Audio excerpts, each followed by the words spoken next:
3 nights before July 24th, 1943, the German radar outside Hamburg watched one particular bomber die from 60 kilometers away. On the Würzburg screen, it was just a single blip that had a name, KXF. To the operator, it was a point of light moving along a predictable line.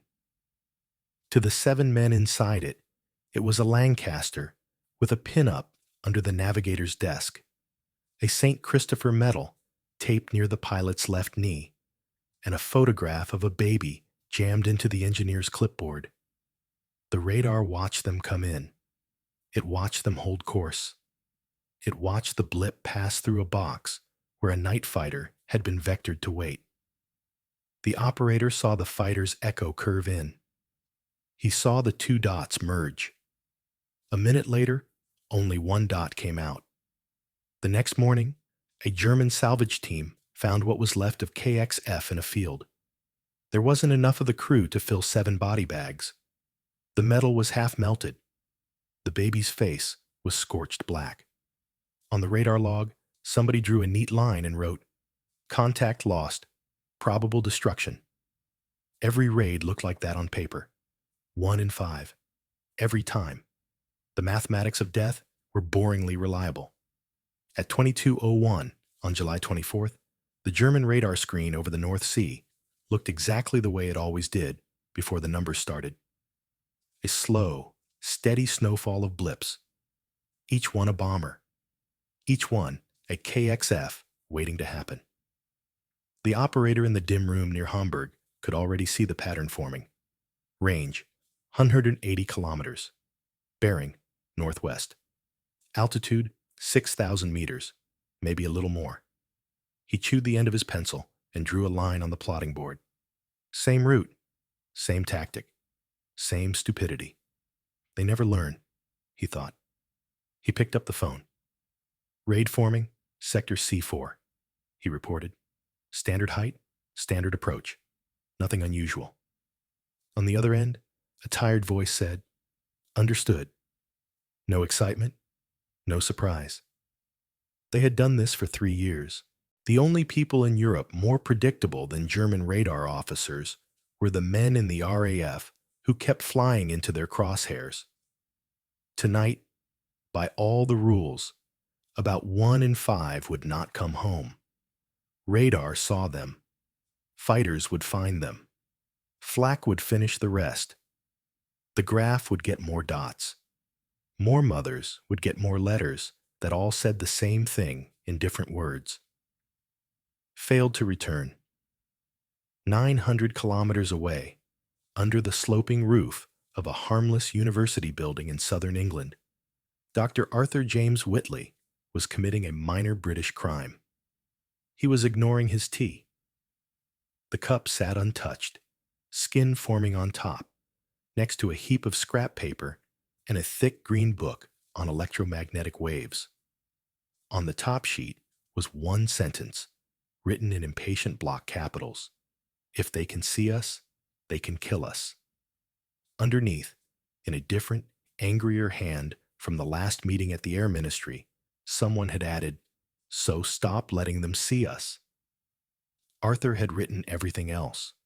Frequencies, pulse lengths, wavelengths, columns of numbers that all pointed at one ugly, ridiculous idea. He was going to break radar with trash. He picked up a piece of the weapon and turned it between his fingers. It did not look like a revolution. A strip of aluminium foil, 27 centimeters long, 2 centimeters wide. He could bend it, tear it, wrap a sandwich in it. Or, if he wasn't mad and his maths weren't lies, he could drop clouds of these strips out of bombers and turn every German radar in range into a snowstorm so thick the operators wouldn't be able to tell one real bomber from 10,000 ghosts. He had tried to explain this 6 times. 6 times the Air Ministry had smiled politely, taken his papers, sent them up, and then done nothing. "We can't use this, Doctor," one official had said. "If they capture some and copy it, they'll blind our radar." Imagine our chain stations seeing nothing but their rubbish. The Prime Minister would be displeased. So, Arthur's shiny confetti went into a box labeled "Too Dangerous to Use," and the raids went on. Arthur stared at the strip in his hand. He didn't look like someone who started a new kind of warfare. Short, thin, glasses that fogged when he went outside. He had once spent 6 hours arguing over a minus sign in an equation and still woken at 3 a.m., worrying he was wrong. He wasn't brave. He was careful. He knew exactly what radar could do. He had helped design the British sets. He also knew exactly how fragile the idea really was. A radar beam swept out from an antenna like a silent lighthouse. It hit anything in its path. Clouds, birds, bombers. Anything metallic sent a little energy back. The set collected that echo and painted a dot on the screen. A dot that meant there is something out there. Radar didn't ask which something. It believed whatever you chose to show it. Arthur's hand tightened on the foil. If you filled the sky with thousands of tiny reflectors, each cut to about half the wavelength the Germans were using, each one the perfect size to sing back at their favorite frequencies, the radar would see all of them. Each strip would look like a target. The real bombers would fly inside a blizzard made of lies. German operators would have to guess which echoes were aircraft and which were aluminium. They would guess wrong, if anyone ever let him try. At 22:12, the phone on his desk rang. He flinched. Nobody called this office at night unless something had gone very right or very wrong. "Whitley," he said. "Arthur." A clipped voice. "Group Captain Ellison. We're done being careful." Arthur blinked. "Sir?" "You're getting your wish," Ellison said. "The next Bomber Command raid uses your strips." "Chaff," Arthur said automatically. Then someone renamed it Window. Sounded nicer on paper. "Fine. Window." Paper rustled on the other end. In 38 minutes, several hundred Lancasters will be inside German radar range. Tonight, they drop bombs. Tonight, they also drop your aluminium rubbish. Arthur's mouth went dry. They agreed? They didn't agree, Ellison said. Losses are unsustainable. We're running out of polite synonyms for didn't come back. We're out of comfortable ideas, so we're using yours. A pause. This is a one-night trick, Ellison went on. We strip the cupboard bare at once. If it works, we save a lot of men, and pray the Germans are slower to copy it than we fear. If it doesn't, Arthur said quietly, I've invented a very pretty way to litter Germany. Ellison actually snorted. Go to the ops room, he said. If this works, I want you to see it first. If it doesn't, you can watch your career slide off the screen in real time. The line clicked dead. Arthur looked at the phone for a heartbeat. Then he grabbed his jacket, forgot his cold tea, and ran. The station they took him to was officially just a nondescript building on a windy hill. Inside, it was a cave of green light and quiet urgency. Screens, headphones, operators hunched over scopes, plotters leaning over maps, pencils scratching. Arthur slipped in behind one of the radar men and stared at the main tube. The raid was already there. Blips gathering over the North Sea. Blips thickening into a lane. Blips turning toward the Ruhr. Each dot on that glass meant a crew breathing recycled sweat and cigarette smoke in a freezing aluminum tube 6,000 meters up. Somewhere in that stream, a 19-year-old pilot was touching the lucky charm his wife had sewn into his pocket and telling himself, again, that the odds were not so bad really. He had no idea his best chance tonight was a box of foil strips in the corner of Arthur's lab. On the other side of the water, German radar was seeing the same growing line. For now, Arthur checked his watch. 24 minutes until the first bomber hit the drop point. The order Bomber Command had sent at the last possible minute had been brutally simple. At code word curtain, crews would throw bundles of foil out of their flare chutes at fixed intervals. No hoarding. No second thoughts.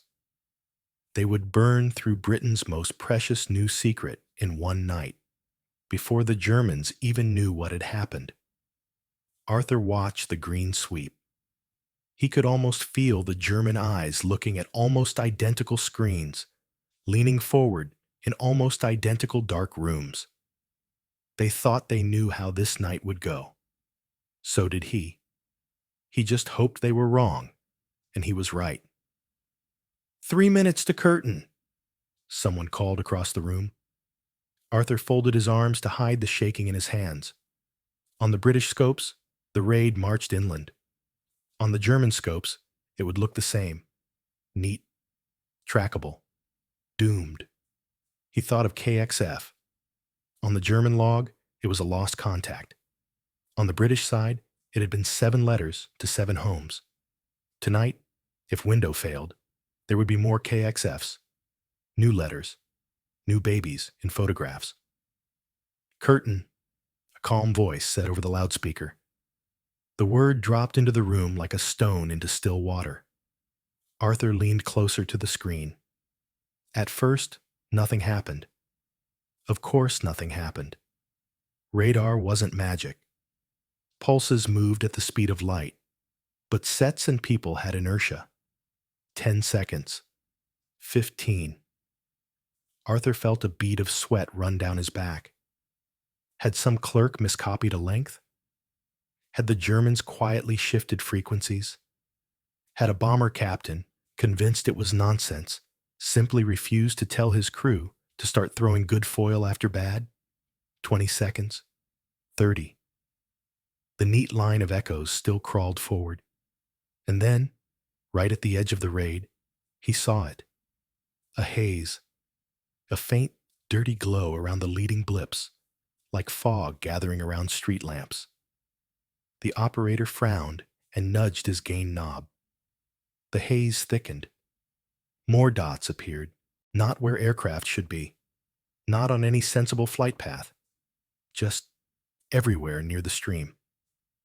Within 40 seconds, the slim line of echoes had swollen into a fat, ragged band.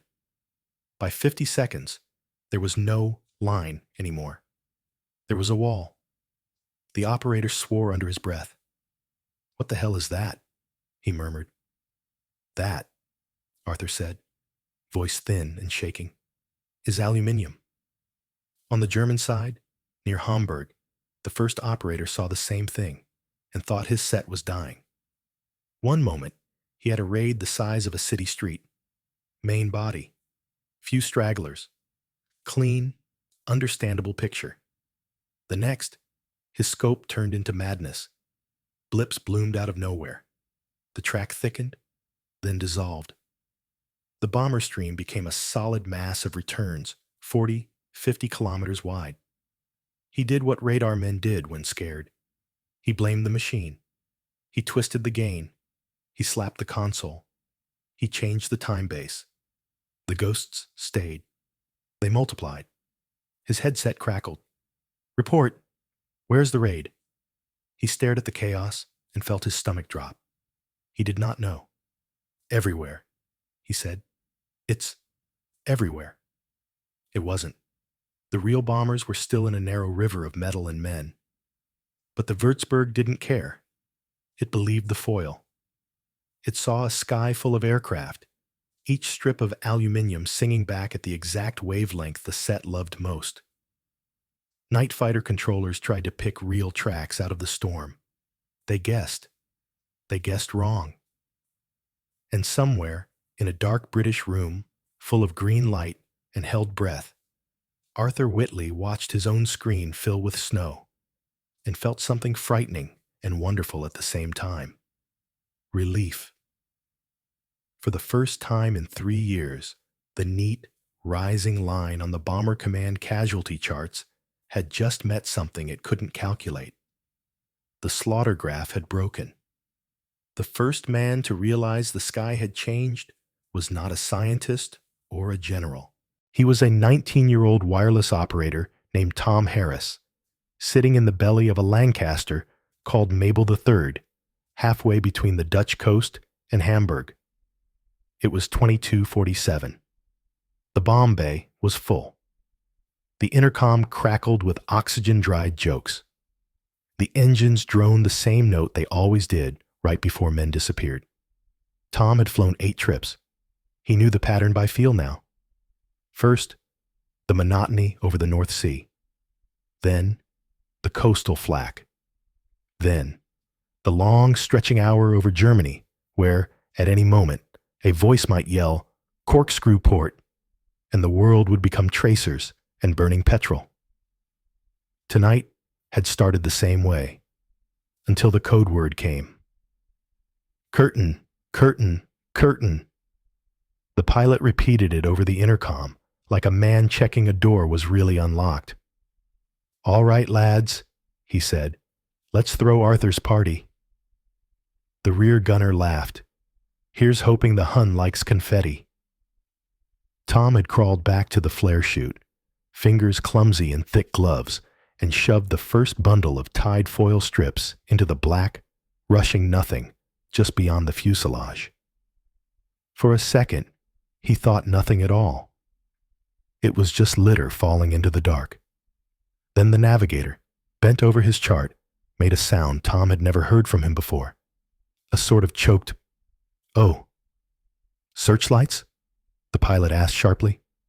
"No," the navigator said slowly. "That's just it. There are none."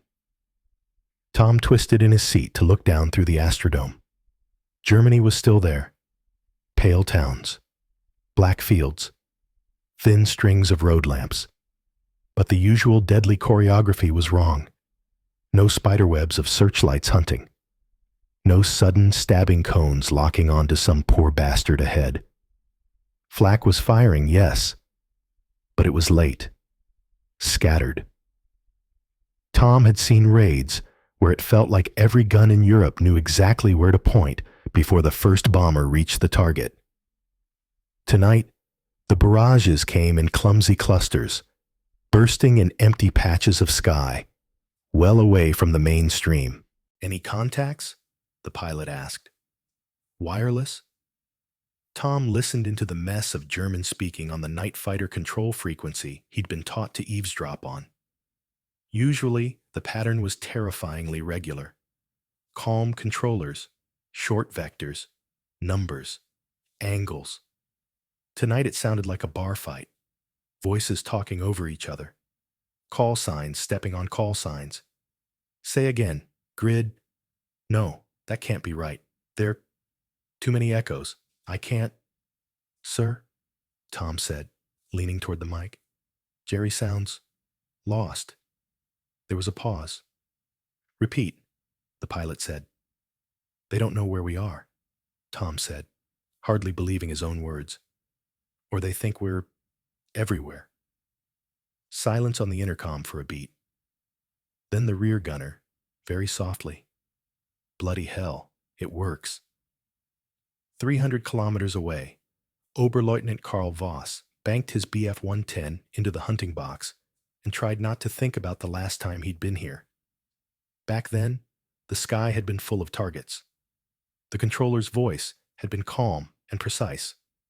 "Red 1, turn 270, Angels 20, contact bearing 05, range 4 kilometers, climb." The little Liechtenstein set in his nose had shown one blip, steady and bright. He had climbed, turned, homed in, and watched the echo grow. At 2 kilometers, it had split into 3 spikes. At 1 kilometer, it had become a shape. By then, his eyes had it too. A hulking black cross against a slightly less black sky, 4 exhausts glowing a soft orange. He'd slid underneath, fired into the belly at 200 meters, and rolled away as the Lancaster became a falling, burning letter to someone. That had been a clean hunt, a good hunt. Tonight was not. Tonight his Liechtenstein screen looked like someone had thrown a handful of nails at it. "Control, this is Red 1, he said into his throat mic, trying to keep the annoyance out of his German. "Confirm target? I have unnatural returns." Static. Then a harassed voice. "Red 1, the raid is in box Gustav Veer. Many contacts. Take any you see." "That is the problem," Voss said through his teeth. "I see everything." The interceptor radar was tuned to search for big, metal echoes in front of his aircraft. It now saw a solid wall. Every sweep, the scope painted spikes all along its arc. Some strong, some weak, some flickering in and out. No clear, one bomber, just clutter. He narrowed the gain. The clutter dimmed. So did everything else. He broadened the gain again. The sky lit back up in green chaos. "Control, I require a clean vector," he said.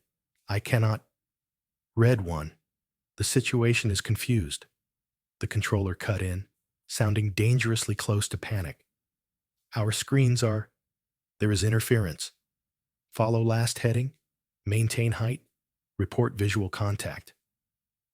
"Visual? In this black soup?" He bit back a reply. Somewhere below, British crews were dropping the strips that were filling every German instrument with lies. Voss did not know their name. He just knew that the godlike picture he'd trusted for 3 years had suddenly become as blind as his eyes. He flew through the box. Once, briefly, he thought he saw a dark shape flicker across his windscreen. Something big, 4-engine, ghosting past at a different height. By the time he banked, it was gone. His radar said, "Contacts everywhere." His controller said, "Raid everywhere." His eyes said, "Nothing." He went home 2 hours later with his guns unfired and his jaw clenched so tight it hurt. The logbook entry for the night read, "Patrolled assigned sector. No engagements. Radar interference severe." The bomber command loss sheet for the same night read something no one there had seen in years. "Raid on Hamburg. Aircraft missing. 12. They had expected to lose 60. Window hadn't made the raid safe. 12 aircraft still did not come back. 12 crews still failed to return. But somewhere under the chalk dust on the ops board, under the pins and little flags, there was a gap where 48 other deaths were supposed to be. And weren't. Arthur Whitley saw that absence before anyone else put numbers to it. He was still in the British radar room, staring at the fat, ghost-ridden band on the screen, when the first landfall reports came in. Plotters started sticking colored markers on the big map. One little token for each bomber that had crossed the coast on the way out. They looked like scattered crumbs at first. Then more, and more. The line thickened. Ellison appeared at his side like a ghost, tie loose, eyes bloodshot. "Don't say anything yet," he muttered. "We wait for the count." They waited. Hours have a different weight when every minute means someone might or might not be coming over the horizon. 3 years of habit made everyone in that room do the same miserable arithmetic in their heads. So many dispatched. So many due back by now. Subtract. Hope. Subtract again. The usual nights ended with a quiet, flat number that everyone pretended not to feel. 20%. Tonight, the subtraction stalled. Operators checked and rechecked tail letters. One navigator limped in on one engine, swore he'd been chased half over Germany by a Ju-88 that never quite saw him. Another crew reported seeing searchlights stab at empty air miles away from the actual stream. By dawn, The chalkboard had been filled and wiped 3 times. Finally, the duty officer put the last piece of chalk down and cleared his throat. Total aircraft dispatched, 787. Silence. Total confirmed missing, as of 0630, 12. No one spoke. Someone laughed once, a short, almost ugly sound, as if his body hadn't worked out which emotion it was supposed to choose. Ellison exhaled very slowly, like a man stepping off a tightrope. He turned to Arthur. "You did that with bin liners," he said. Arthur's legs felt suddenly weak. He reached for the back of a chair without looking for it and nearly missed. It's not just the strips," he managed. "The crews flew. The controllers." "Don't get modest on me now," Ellison said. "They've been flying and dying for 3 years. Tonight, one thing was different." He jabbed a finger toward the still glowing screen. "That." Arthur looked at the wall of haze and noise that had buried the neat bomber track. He thought of KXF, its neat logbook entry labeled "Contact Lost." He thought of 12 families who would still get letters, and of 48 who would not. "I didn't save anyone," he said quietly. "I just took people off a graph and put them back into their own odds." Ellison looked at him, suddenly tired in a way that had nothing to do with sleep. "That's what saving people is, Arthur," he said, changing the graph. Window did not stay a secret for long. On the second night, the German operators were no less blind. On the third, they were furious. By the end of the week, captured British aircrew were being interrogated with an edge of desperation that hadn't been there before. "What are you dropping?" "Foil. This is not a joke. Neither is being shot at." German engineers dug shredded strips out of fields, off trees, from the roofs of houses. They measured. They did the same sums Arthur had done, in reverse. It didn't take them long. They called it duple. Their memos to Berlin said the same thing British memos had said months before, with the names changed. If used, this material can blind enemy radar. They also said something else. If enemy captures it, they can do the same to us. The circle had closed. The same fear that had kept Window in a box in London now traveled the other way, down German corridors. But Berlin didn't have a choice anymore. Hamburg had burned. Then Hamburg burned again. And again. Without radar, the night fighters weren't catching enough bombers to make the raids unaffordable. With Window in British hands, and not in their own, the Germans were simply being out-cheated. So, grudgingly, they started dropping their own strips into British skies. The first British radar operator to see German duple thought their set had gone mad. They were used to clean returns now. They knew their own window patterns. They knew when clutter was theirs. This was different. One night, over the channel, the scope bloomed with snow where there should have been only a few reconnaissance aircraft. Clutter, bearing 110, range 80 kilometers, the operator said. Multiple echoes. Could be a raid. The duty officer frowned. "A raid of what?" he said. "Dozens of aircraft that all forgot to show up to the rest of the war?" The British had one advantage the Germans didn't: foreknowledge. Arthur and a handful of other radar men had spent the weeks after the first Window raid doing exactly what their counterparts would soon do, trying to break their own sets. They had taken British radar to pieces on paper, stretched pulse lengths, shifted frequencies, played with filters. They knew chaff was coming back at them. They just didn't know when. So when the first German aluminium snowstorm appeared, the shock was there, but it wasn't fatal. Operators had been briefed. If you see ghosts like this near our coast, assume the enemy has learned your trick. Don't panic. Don't overcorrect. Look for patterns that still make sense. Behind that calm line in the manual was a private note from Arthur to his own conscience. You started this. You don't get to be surprised when they copy you. Filters were adjusted. New ways of looking at the noise were invented. They watched how chaff clouds drifted with the wind, how they spread, how they thinned, and learned to read through them the way some people learn to read through a dirty window. It was messy. It was imperfect.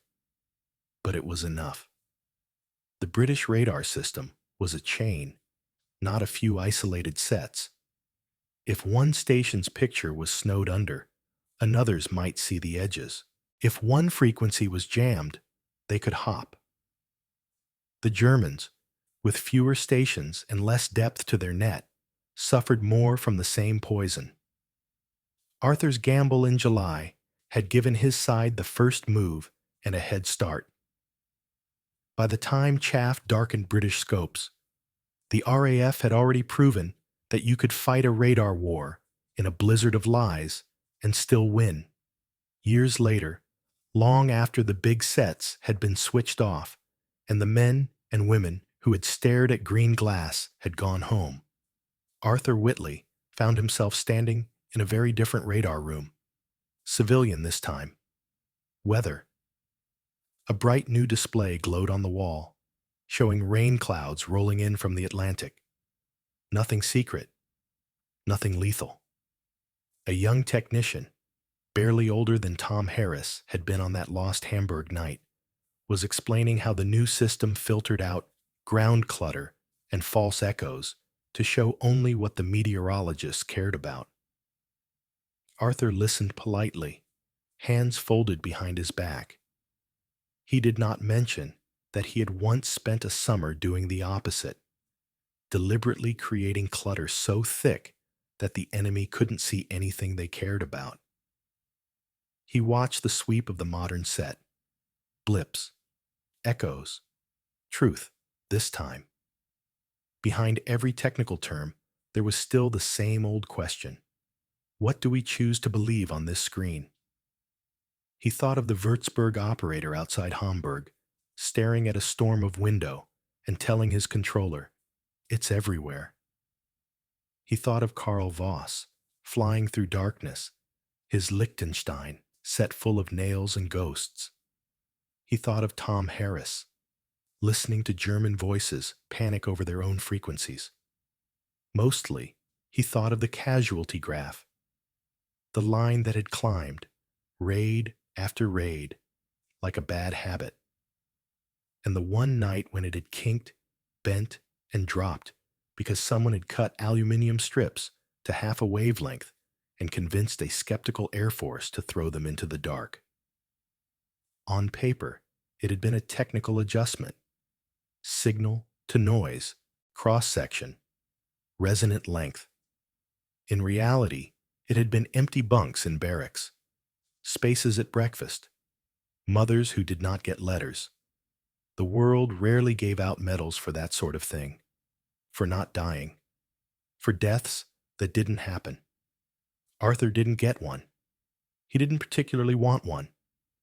He stood in the gentle hiss and beep of peacetime electronics and watched harmless rain move across a harmless landscape. Somewhere, in an archive, there were still radar logs from July 24th, 1943. On one of them, a tired German officer had written in cramped, irritated handwriting, "Raid picture degraded by unknown interference. Results unsatisfactory." On another, in a British file, someone had written a different line. "Introduction of window. Estimated reduction in losses. Over 50%. Numbers. Dots on graphs. Blips on screens." Under all of it were people who had lived long enough to grow old, to stand under ordinary skies and complain about the weather.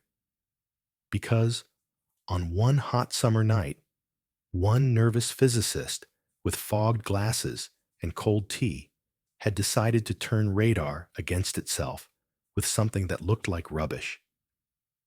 If you drew it the way a YouTube title would, years later, it would sound ridiculous. How one physicist's crazy foil trick made Nazi radar useless in one night. Arthur would have hated the wording, but the line on the casualty chart would not have argued with it.